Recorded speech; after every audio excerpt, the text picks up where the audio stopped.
C'était bientôt Noël. Katie était bien arrivée dans sa nouvelle famille et elle y était heureuse. Mais malgré une famille aimante, la pauvre petite se sentait seule. Elle adorait jouer, mais sans aucun ami, cela devenait vite ennuyeux. Et cela la rendait parfois un peu triste. Un matin, des lutins passèrent par là et remarquèrent que la petite Katie dormait beaucoup dans son petit panier. Ils s'arrêtèrent et la regardèrent tristement.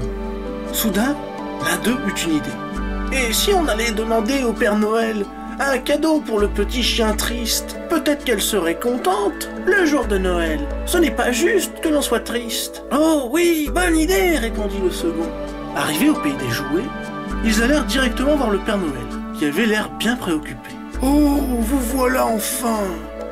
J'ai justement besoin de vous, leur adressa le Père Noël. Il se trouve que j'ai vu, par ma fenêtre magique, un petit chien au regard mélancolique. Justement, dirent les lutins en chœur, nous voulions lui offrir un petit air de bonheur.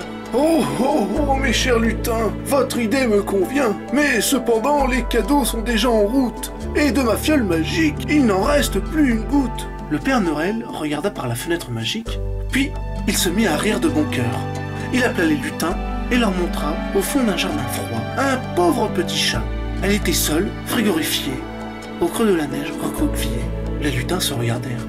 Mais en quoi cela est-il amusant? Demandèrent-ils en chœur. Oh, mais vous ne comprenez rien.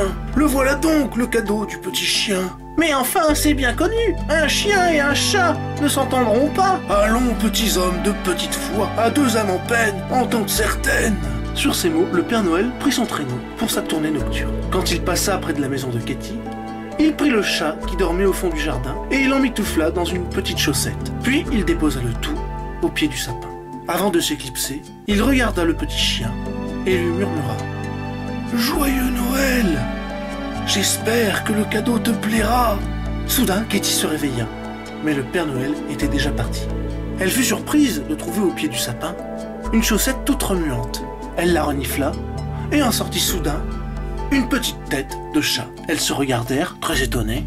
Elles sentirent bien leur différence. Les lutins, qui ne voulaient rien manquer, les observaient d'un air inquiet. « Mais il fallait s'en douter.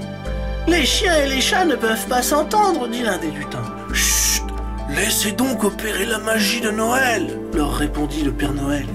Et comme l'avait prédit le Père Noël, Katie et Cacahuète sentirent bien dans leurs yeux qu'au fond, elles étaient pareilles, avec au fond de leur cœur assez d'amour à donner.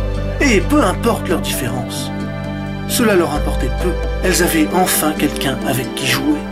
Une fois encore, le miracle de Noël avait fait des heureux. Et le Père Noël put repartir pour terminer sa tournée, avant que la nuit ne s'achève. Non sans leur crier une dernière fois « Joyeux Noël !»